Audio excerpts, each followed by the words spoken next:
नमस्कार दोस्तों, आप सभी का स्वागत है मिडनाइट जर्नी इस यूट्यूब चैनल पर।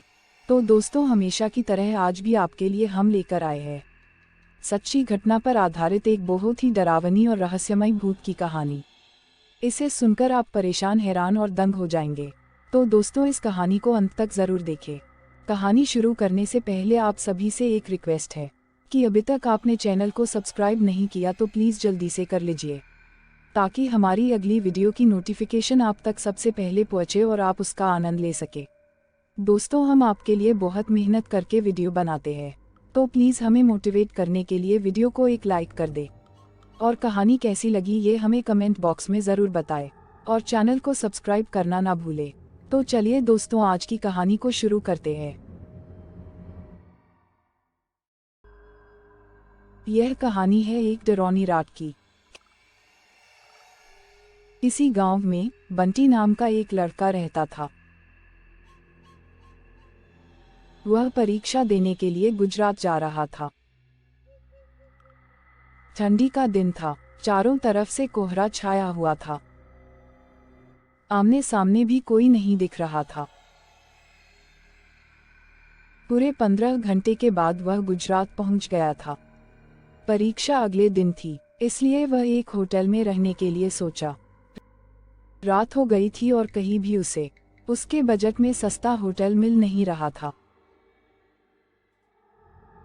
काफी ढूंढने के बाद उसे एक सस्ता होटल मिला। वह उस होटल में एक कमरा बुक करवाया और जब वह कमरे में गया तो देखा कि कमरे के चारों तरफ जाले लगे हुए थे। ऐसा लग रहा था कि यह कमरा काफी सालों से बंद पड़ा था और कमरे के अंदर का माहौल एकदम डरावना और सुनसान लग रहा था। लेकिन उसने ये सब नज़रअंदाज कर दिया और होटल से खाना मंगवाया और खा पीकर सोने चल दिया। जब वह सो रहा था तो लगभग रात के 1 बजे के करीब उसे किसी के पायल की घुंघरू की आवाज सुनाई दी। वह रात एक डरावनी रात थी। बंटी तुरंत नींद से उठ गया और जल्दी से खिड़की के पास गया, ये पता करने के लिए कि इतनी रात को किसकी पायल की आवाज सुनाई दे रही है और इस सुनसान रास्ते में कौन आधी रात को घूम रहा है, क्योंकि वहां होटल में बंटी और मैनेजर के अलावा कोई भी नहीं था। तो ये फिर किस औरत की पायल की आवाज सुनाई दे रही है। बंटी खिड़की पर काफी देर तक खड़ा रहा, लेकिन उसे कोई भी नहीं दिखाई दिया। फिर उसने अपने कमरे से मैनेजर को फोन किया और उसे बताया कि मुझे इतनी रात को कब से किसी की पायल की आवाज सुनाई दे रही है। मैनेजर ने कहा कि सर, ऐसी कोई बात नहीं है, आपको हवा से ऐसा लग रहा होगा। वैसे भी ये जंगली इलाका है, यहाँ पर तो हल्की हवा भी तूफान के जैसी लगती है। आप सो जाइए, ऐसी कोई बात नहीं है। बंटी मैनेजर की बात पर भरोसा करके फिर से सोने चला गया। कुछ देर बाद उसे दोबारा वही पायल की आवाज पहले से भी ज्यादा तेज सुनाई देने लगी।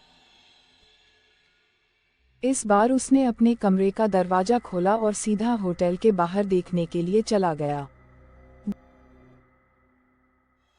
जब वह बाहर आया तो देखा कि एक काफी लंबी औरत है जो सफेद साड़ी पहनी हुई थी। उसके काफी लंबे बाल थे और चेहरा ढका हुआ था। वह अपने हाथ में एक नारियल ले करके होटल के चारों तरफ चक्कर लगा रही थी। ऐसा लग रहा था कि मानो अपने पायल की आवाज से किसी को बुला रही है। बंटी दौड़कर उसके पास गया कि कौन है ये औरत जो इतनी रात को यहाँ घूम रही है। लेकिन वह तुरंत ही गायब हो गई और चारों तरफ कोहरा ही कोहरा फैल गया। बंटी भी थोड़ा घबरा गया, क्योंकि जिस औरत को वह सामने से देखा था अब वो नहीं दिख रही थी। बंटी अपने होटल में वापस जाना चाहा, लेकिन फिर उसे दोबारा पायल की आवाज सुनाई देने लगी। बंटी अब उसे ढूंढते हुए जंगल की ओर जाने लगा। चलते चलते वह अपने होटल से इतनी दूर आ गया, उसे पता ही नहीं चला। फिर उसने उस घने जंगल में कुछ ऐसा देखा कि उसका दिल दहल गया। उसने देखा कि उस औरत ने एक पीपल के पेड़ के नीचे 5-6 लाश रखी थी और बारी बारी से एक एक को नोच नोच कर खा रही थी। उसका मुंह खून से लथपथ था और चेहरा भी एकदम डरावना था।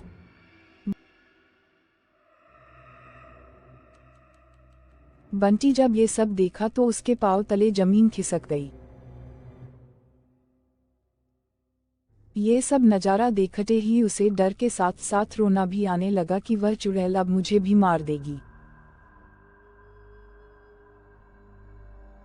क्योंकि अपने पायल के आवाज से यहाँ तक तो मुझे लेकर आई हैं। लेकिन उसने हिम्मत से काम लिया और हनुमान चालीसा पढ़ते पढ़ते धीरे से वहां से भाग गया ताकि भूत उसे देख ना ले। लेकिन भूत तो भूत होते हैं।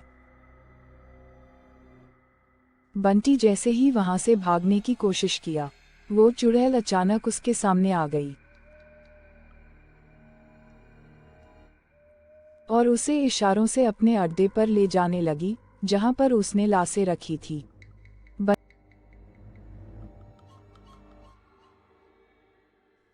बंटी हनुमान जी जाप करके इतनी तेजी से वहां से भागा कि मानो जैसे उसके अंदर किसी की शक्ति आ गई हो। भागते भागते सीधा वह अपने होटल वापस आ गया। वहां थोड़ी देर रुका तो उसे एक आदमी दिखाई दिया। उसे देखकर ऐसा लग रहा था कि ये अच्छा आदमी है। वह बंटी के पास आकर बोला, अरे भाई, क्या हुआ तुम्हें, इतना डरे हुए क्यों हो?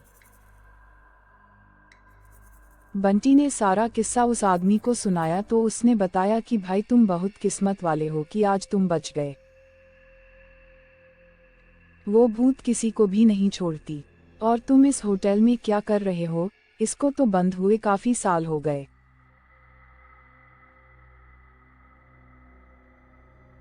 बंटी जब उस आदमी का इतना बात सुना तो उसका डर कर मारे पसीने निकले लगे।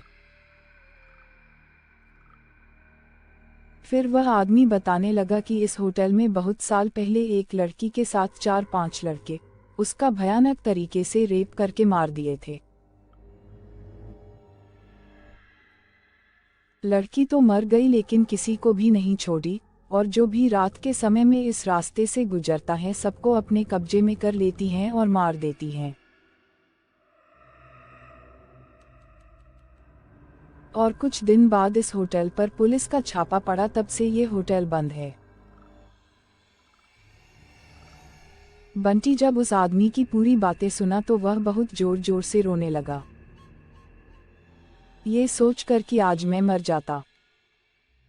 फिर वो आदमी बंटी को चुप कराया और बोला, चलो आज रात तुम मेरे घर रह लो, मेरा घर पास में ही है, डरो मत, अब मैं आ गया हूं ना।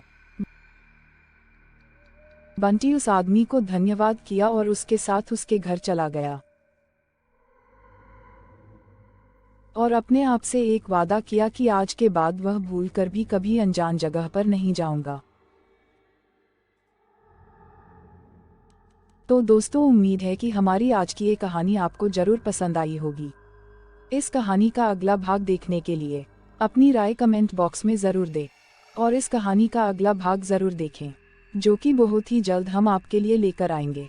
अगर आपको इसी तरह की डरावनी कहानियां पसंद है तो प्लीज़ हमारे इस YouTube चैनल को सब्सक्राइब ज़रूर करें और बेल आइकॉन प्रेस करें ताकि हमारी अगली कहानी की नोटिफिकेशन आप तक सबसे पहले पहुंचे और आप उसका आनंद ले सके। तो दोस्तों, फिर मिलते हैं अगली कहानी के साथ।